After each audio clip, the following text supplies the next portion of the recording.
you ready? Then you send me action. Let me. Action when you're ready. All right. I'm always ready.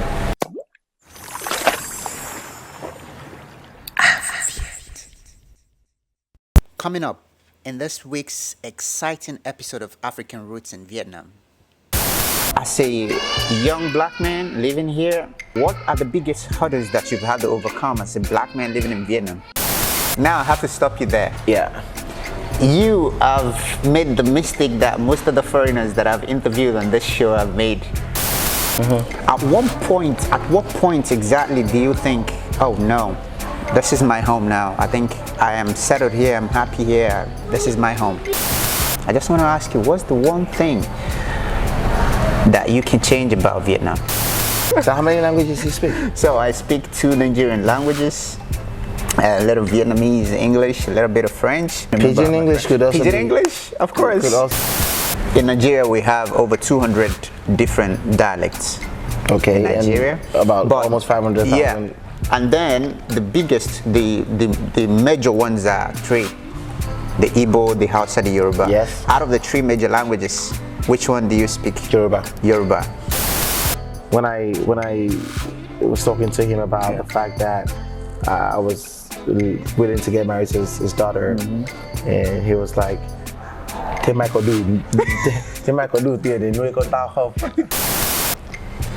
if I say, Keduki mere? I don't understand. I don't understand. Okay, what if I say Kilun Shele? Oh, that's my language, bro. That's my language, bro. Can you tell us your... Cee Jay is not your real name. No, my real name is not Cee Jay. So my real name is Igbokoyi Jesu Lolua.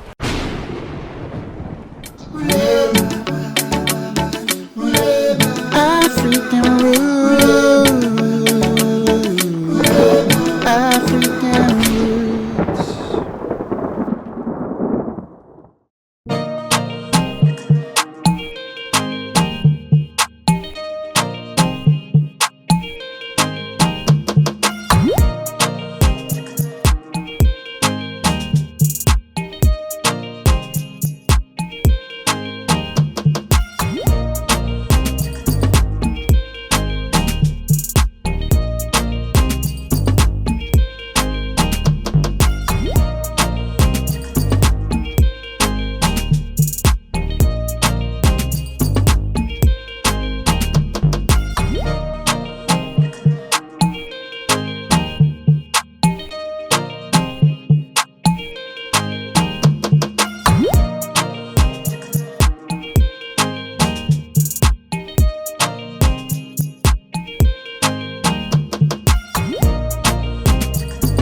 Welcome to today's edition of African Roots on Afrovet TV. I'm your host, Mr. Nam, the most handsome guy in Vietnam, everybody knows. Alright, on today's edition of the show, I really wouldn't want to call this person a guest because I've known him for a while. He's like a brother to me. So I'm very excited to introduce to you our guest for today, Mr. Cee Jay. Hey, what's up, everyone? Hey, man. Hi, how you doing, man? It's been a while. Yeah, man, it's been a while. What are you doing in Saigon? Well, so I came here for a collaboration with VTV and TV Hub. So we nice. did this talk show that is going to be 16 series long. So yeah, we came here to film like 7 episodes already. Wow. Yeah. Wow. Oh, okay. There are so many things I already know about you. Yeah. But I feel like these questions that I'm going to be asking you is like a question that I already know the answers. Oh, really? In a way. But they are very interesting to me to, you know, I want to get to know you. I want the people that are watching the show to get to know who you are. You've done a lot of interviews and a lot of them not in English. Well, yeah, And that's true. He is very good in Vietnamese. You guys think I'm good? Nah, I learned a lot of Vietnamese just by watching Come on, him. stop messing around, bro. All right, Jay, I gotta start from why Vietnam? What brought you to Vietnam? Well, so many people ask me why did I choose Vietnam. Yes. I just like to answer that Vietnam chose me. Okay. Because it's a different thing if you kind of decided, okay, this is the country I wanted to go. But because I didn't even plan to stay here for so long, I came here on internship. And then 10 months into my internship, the company that I was working with decided to retain me. And at the same time, I was with this Vietnamese lady, which gave me more reasons to stay, because I couldn't see myself, you know, I didn't really see a path going forward, be it in the US, be it in the UK, be it in Nigeria. I really didn't know what I wanted to do at the time, but you know, Vietnam gave me an opportunity, so I decided, okay, why not just, you know, stay for a couple of more weeks, months, who knows, you know. And then Vietnam decided, dude, you're for me. So it was like a match made in heaven. It was. I would admit. Yeah. I like the word you used. I think Vietnam chose me. That's pretty dope. Yeah. As a young black man, how have you adjusted to life living in Asia and living in Vietnam in particular? All right, so for those who doesn't know my history, I've been in the US for a while, I've been in the UK for a while, I've been in Nigeria for a while. And so I'm very multicultural, oriented, mind-based. Yeah. And you know, the reason why I actually decided to come to Vietnam was at the time when I was in the UK, I had an opportunity to decide which country I wanted to go to. So I could have been in Cyprus, I could have been in the States, I could have stayed in the UK. But because I'd never been to Asia at the time, and I just wanted to give myself a new challenge. You know, I've been away from my family. Before I came, I've been away from my family for about 3.5 years. And so, you know, coming to Asia I had a lot of Asian friends at the time, but I really couldn't tell who was Vietnamese, who was Chinese, who was Korean. And I felt like there was this part in my life there was this part in my knowledge base that was, you know, missing. So I was like, you know, why don't I just, you know, come to Asia? And Vietnam seemed to be a very good prospect at the time. So I decided to come here. And, you know, it took me a while to adapt to, you know, to the culture and to the food. Of course. You know, because I've always been into burgers and pizzas and all that. We are. You know, coming here, and I actually had pho just once when I was in the States. Yeah. But I didn't really like it, and I didn't know how to use the chopsticks. Now I have to stop you there. Yeah. You have made the mistake that most of the foreigners that I've interviewed on this show have made. Please, what is it called? The food you just mentioned. You called it just like a foreigner. Please call it like a Vietnamese. No, the thing is, when you speak in English, people tell me that I've got two personalities. When I'm speaking English, I've got a different personality. When I'm speaking Vietnamese, it's a different personality. And if you hear a Vietnamese speaking English, like a Vietnamese who knows how to speak English really well, if they're speaking Vietnamese, they kind of like still use the English words in the Vietnamese way. Of course. So if I'm speaking English, I tend to use the Vietnamese words in English. In an English way. Yeah. But if I was speaking Vietnamese, I would never say pho. So I'd say pho. Pho? Pho. That's the word. Yeah. That's the word for it. It's pho. Just like I corrected one of my guests recently. She was calling it pho. I said, no, it's not pho, it's pho. But if you speak in English, you would say, I had pho. Yeah. I had pho. I had pho. It doesn't really work. Really if you speak in Vietnamese, it goes. Yeah. But if you speak in English. I got you, bro. Yeah, so as I was saying, I eventually, you know, it took me a while to get used to the food and to the culture, but after right about 3-4 months, I had my first Vietnamese food. Oh. Yeah. 3-4 months? Yeah, I was going on KFC and bread and rice. Gosh.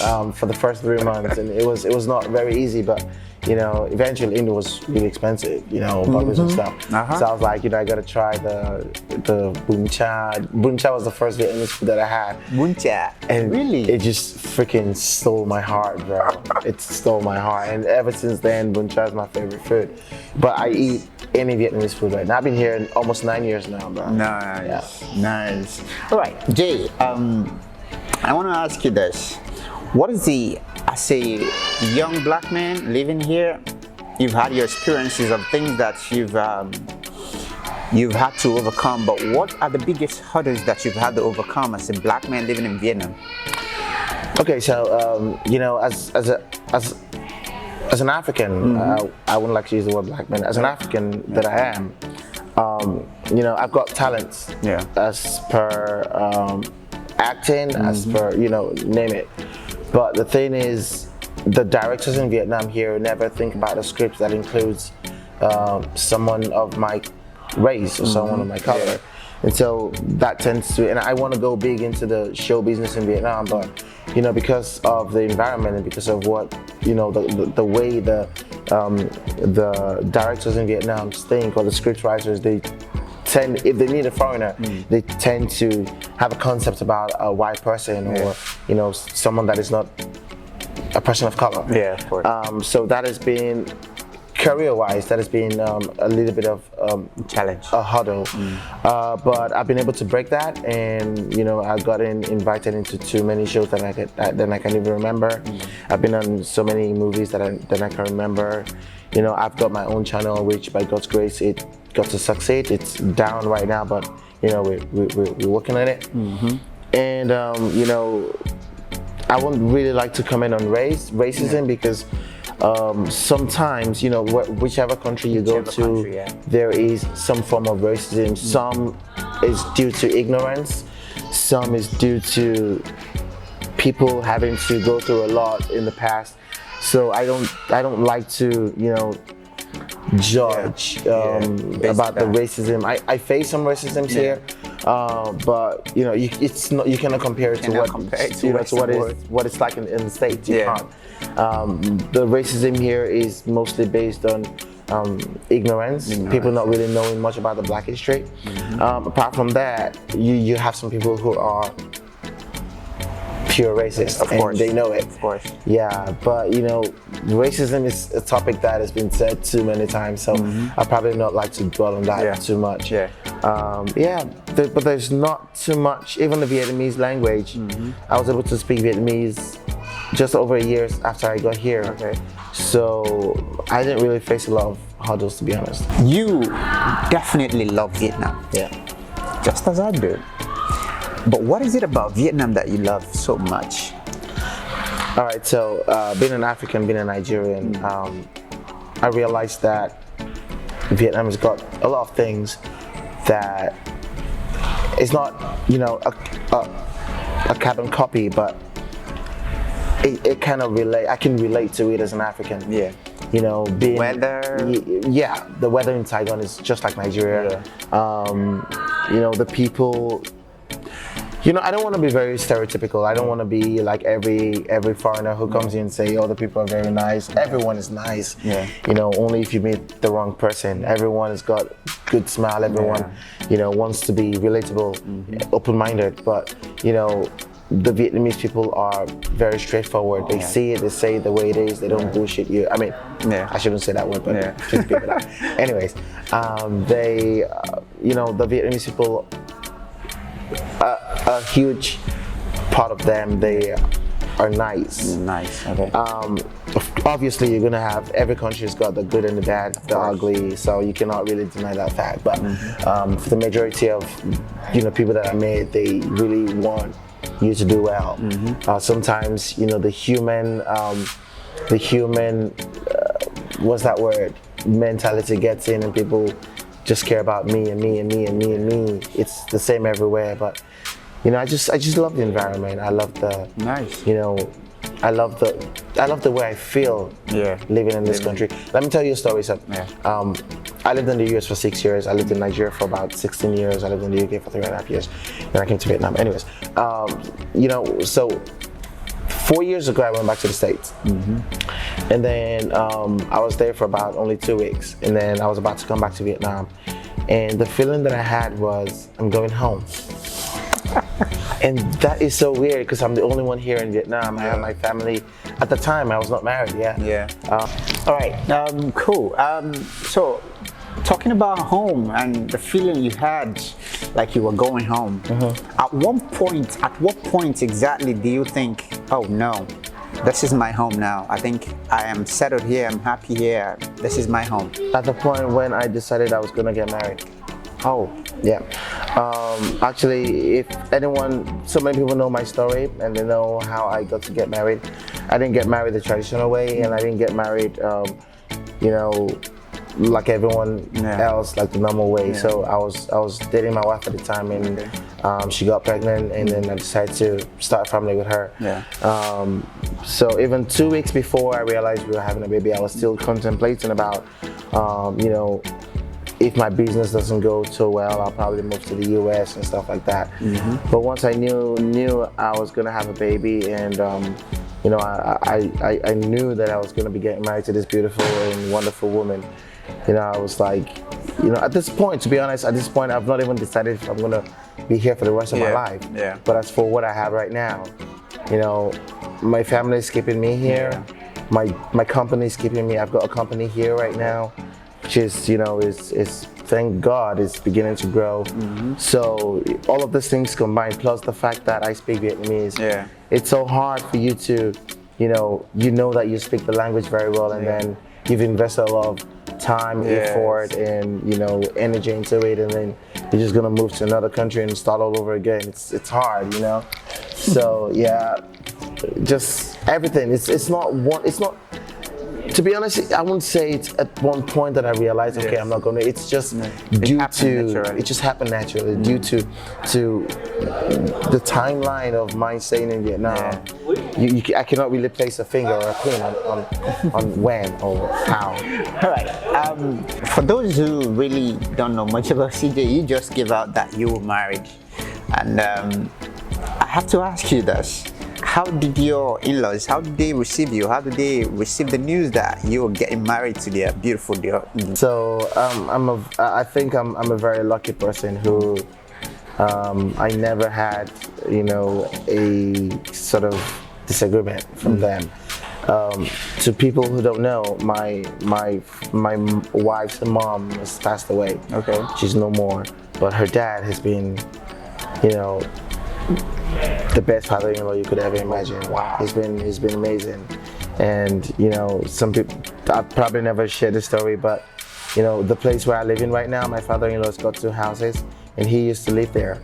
But because I was adamant that I couldn't live in a house where there are two pillars, or where there are 2 heads, 2 captains. And so he moved out. Oh, wow. And he let me move in. Wow. And we renovated the house and made it, you know, beautiful.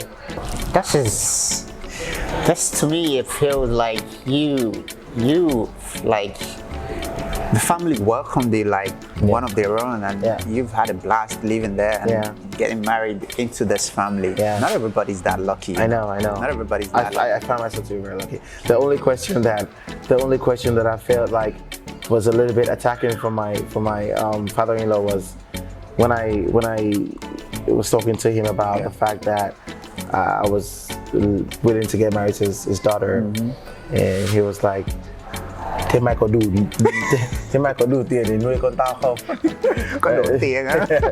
So to translate it in English, it means, do you have enough money to take care of my daughter? And that was the only thing they asked me, and it was like, yeah, fine, go ahead. It was like, give me your daddy's email. Let me talk to your dad. And then, you know, so they exchanged emails back and forth a couple of times, and he was okay with that. But he was really adamant on the fact that he wanted to talk to my dad, because he wanted to make sure that I wasn't married in my country. You know, he's a father of a daughter. I'll probably do the same to my daughter as well. Every parent wants the best for their kid. That's for sure. So I'm gonna bring you back to what you're known for. So I want to ask you, because I've had some very interesting experiences making YouTube videos. What has been the biggest impact, or what has been the biggest reaction you've gotten on your videos that made you go, wow? Positive, negative, whichever one you choose. Okay, so let's backtrack a little bit so people actually know the history behind why I actually started doing YouTube. So about in 2017, I was doing 3 jobs at a time. I was teaching English, I was working at a bar. I was working as a PR manager for a 5-star hotel. They've got a bar there which I manage. And then I was also starting my English center. And so, you know, in a week I only had about 30 to 45 minutes to spend at the gym.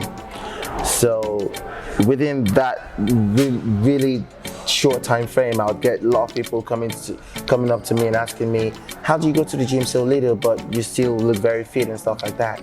So I was like, you know what I'm gonna do is I'm gonna go home, I'm gonna make a video. I don't have time because I only have 30 minutes to go. So what I'm gonna do is I'm gonna go home, I'm gonna make a video, and I'm gonna post it for you guys to, to watch and to, I don't care where, I'll just find a place to put it so you guys can watch it. So I did that. Then I realized about YouTube. I didn't even know you could make money off YouTube at the time. Okay. So I posted a video, people watched it, it was like 10 views, 20 views. I didn't even care about the views. I just wanted to make it for people to watch. And so eventually, the time when Despacito was a really hit song, I was like, so I went home for lunch break, I had a nap, and in my dream, I just kept hearing this song, Despacito, but I didn't know the lyrics. So I was like, you know what, let me make a video, a funny video about an old man who is black, loves Vietnamese, loves listening to Vietnamese songs, but he also wants to be hip hop style. So I made this video of him listening to Despacito and not knowing the lyrics, and then his son caught him doing that, and then the video ended, and that was it.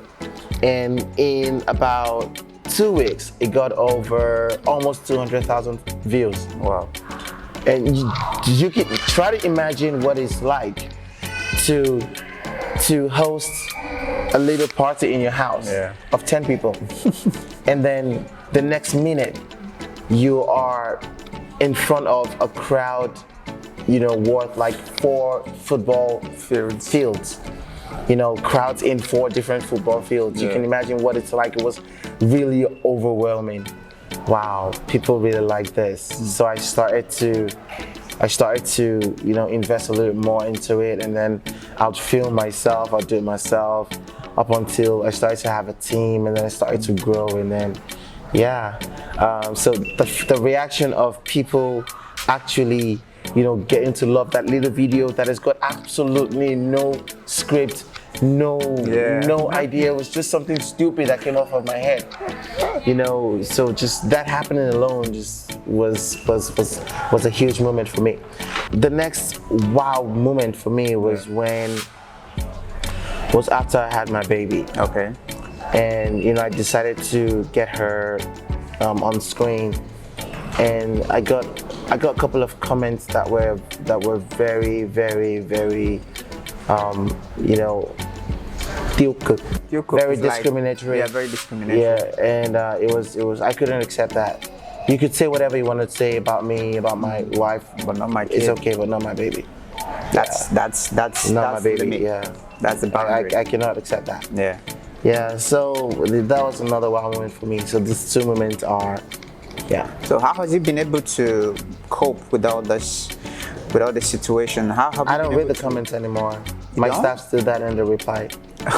I don't even know what my YouTube channel, I don't even know what comments are coming on my YouTube channel anymore. I'm sorry to those who follow me, but really, I really cannot follow all the, I'm sorry. It's okay. Xin chào các bạn yêu thân, mình đã quay trở lại với Cee Jay. Với chủ đề video hôm nay thì chắc là các bạn đã biết là Cee Jay đang muốn nói và đề cập đến vấn đề gì. Đây có lẽ là sẽ là một trong những video nghiêm túc nhất của Cee Jay. Alright, something very important to me that as one of the leaders of the African community here, we've had to deal with a lot of negative images, and recently we spoke about it. I watched one of your videos where you felt moved to a point where you had to make the video about apologizing for a crime you've never committed. Okay, as an African, knowing all the things that have gone on here and having to make that video, what moved you to making that video? The thing is, the name of my country is so important to me. And, even though I don't live in Nigeria right now, that is my motherland, and that is where I grew up. And, seeing people mention the name of my country in a very, very dirty way, it's unacceptable. Because I know that there are almost maybe over 200,000 people that are Nigerian, and you cannot say all 200 million people. Yeah. Sorry, you cannot say all 200 million people are criminals. You know, you cannot say out of those 200 million people, I'm one of them. My father is one of them. Yeah. My family is one of them, and I know they do not do any crime. And there's so many people that are diligent, and they are, you know, they are invested in working and making clean money. And you know, guaranteed there are people that are dirty-minded. There are people who want to make money by any means. Yeah. But it's not all Nigerians. Yeah, of course. It's a very huge stereotypical movement right now that everyone thinks Nigerians are scammers. It's true, and I cannot deny the fact that there are a lot of Nigerians that do these things. But it's not only in Nigeria, right? It's in the US, even Vietnamese. It's all over the world. It's just that, you know, it's more rampant in Nigerian people, you know, because of the economy and because of the way, you know, the culture, and people get to think of you. If you're not rich or if you don't have money, then you're nothing. And so this drives people to really want to make money whichever way possible. And so when I see a news, a Nigerian man scammed blah blah blah blah 100 something billion, I'm like, he's got a name, because this dude doesn't represent what my country stands for. Exactly. He doesn't represent me. And so if you say a Nigerian man did this, did that, you know, you gotta be clear. You know, I know that media, the way the media works, you cannot control it. You know, I know, and the way that they make this article, it makes my country looks bad. Yeah. And everyone thinks, oh, if you meet a Nigerian, you gotta run. And this affects every single human that is trying to, every single Nigerian who's trying to build a better image for the country. You know, and it makes things difficult in immigration. It makes things difficult, you know, everywhere yeah. for Nigerians. And this really annoys me, because I am a really, really good person. I do not try to dupe anyone. I do not try to, you know, take advantage of anyone. I have my company, I pay my taxes, you know, I do everything that the law asks me to do. What do you think needs to be done to make it better? Because this is In a what battle. sense? In what Because sense? this is a battle we've had to fight, and it's not just here in Vietnam, but in just universally, it's something that we've had to deal with. But we are living in Vietnam, so how do you think we can pass this message across? Because we, just you and I, are like the black people in the media now, are doing YouTube videos. I was telling a couple of guys in my office the other day that each and every one of us have a voice by being a good person in our place of work, at our schools. What else do you think needs to be done? Because we need to get this message across that Kenneth, Zogu, or Emeka, or this person committed this crime doesn't mean that all of us are doing the same things. As not just as a Nigerian, but it paints us all as a black community in the same picture. How do you think we can rectify this and improve on the image that we've already had? So what I think we need to do is, I mean, talking on a bigger scale, Yeah. what I think we need to do is tackle this from the roots. Okay. Because right now, if you have a tree that brings out terrible fruits, you don't cut it from the top. Of course. You don't try to decorate it. You look at what's going on down there. Yeah. And so I think we need to go back to Nigeria. I mean, we need to look at what is happening in Nigeria. Why is the economy that bad when we know Nigeria is one of the richest countries in Africa?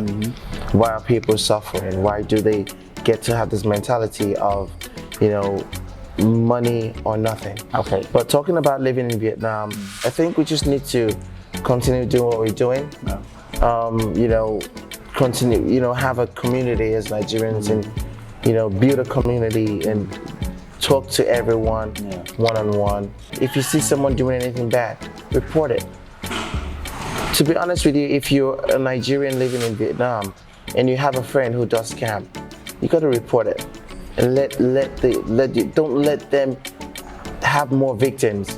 If I know someone who is Nigerian and he's into crimes and I know he's got a lot of victims, I will be the first person to report to the police. Because I don't want anyone to be a victim of anyone. Yeah. I don't want anyone to fall victim of whoever it is. If it's a Vietnamese petty thief, if it's an American drug lord, if it's whatever it is. I don't want anybody to be a victim of any crime because no one deserves to be that. Yeah. Everyone works hard. Yeah. Everyone tries to be a better version of themselves. Yeah. So why do someone wake up one morning and the first thing they think about is, how do I take advantage of this person? It's not fair going forward. Okay. All right. As you've been here for 9 years now, right? Almost 9 years. Almost 9 years. 8.5. Okay. Almost 9 years. So, what's the one thing? You've had your positive and negative experiences here in Vietnam. I just want to ask you, what's the one thing that you can change about Vietnam? If they ask you, there's something that you think is not right that you think you can change. That is a very good question. I'm one with a philosophy of respecting everyone's culture and respecting what people believe in. I really believe in that. But at the same time, I believe that there are some Vietnamese who are not very exposed. If I could make everyone, for example, if I'm going on the street, I don't want anyone commenting on what I look like. Yeah. So when I'm walking on the street, I don't want anyone talking about my skin color. I don't want anyone talking about the way I look or who I'm going with. I just hope that everyone can mind their business, and if I'm going with anyone, I don't want anyone to comment on that. Yeah. I just want to be myself, and I want to feel free wherever I am. Because in Vietnam, people feel very entitled to make comments about what you look like and have an opinion. Yeah, even if they're not asked, they just want to talk. They just want to say something. That really annoys me a lot. But I've gotten used to it, and sometimes I know how to get back at them. Yeah, of course. Yeah, but I just wish that I could have a very peaceful life. Not being judged for doing nothing. Yeah, for doing nothing. All right. My final questions are going to come randomly. I want to ask you this. Vietnam, from what I can understand, from what you're saying, Vietnam is like the second country you've lived the longest. Yes. Right? At this point, yes. So that's probably why you call it your second home. If there are comparisons between the food you grow up with and the Vietnamese foods, what would you say you've been eating a lot lately? Obviously Vietnamese food. Vietnamese food, right? Yeah, because we don't. I treat myself with Nigerian food on special days. Yeah, treats. If I feel like I've been good enough. Yeah. At the gym, I've had a good time. Working. If I feel like I deserve to treat myself well, I'd order for some really good ogbono soup or some egusi soup or something like that. All right. But on a everyday, day-to-day life, I just go with whatever I get. It could be bread, it could be what my wife cooks for me. Yeah. When my wife cooks, it's never Vietnamese food.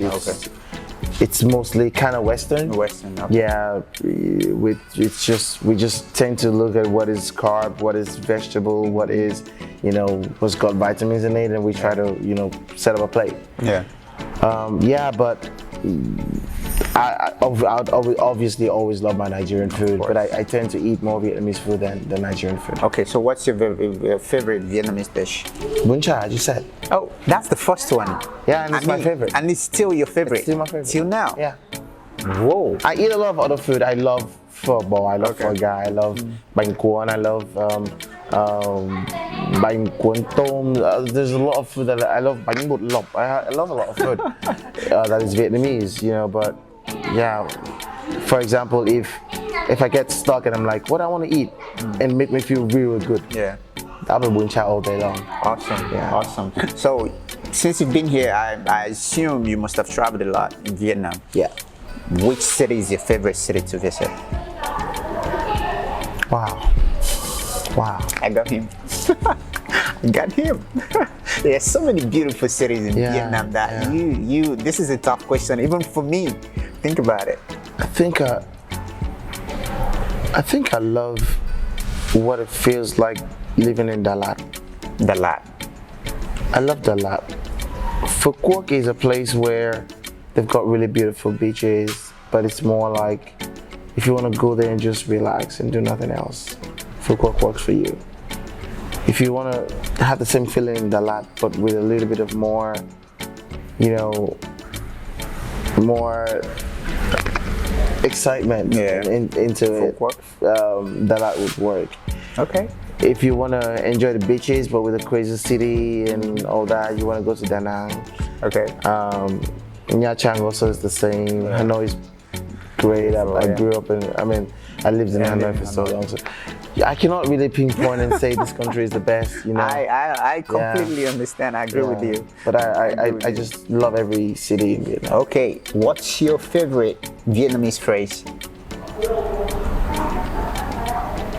Wow. Wow. Actually, there was this the movie that the talk show that I'm shooting right now is Nhập Ra Tùy Tục.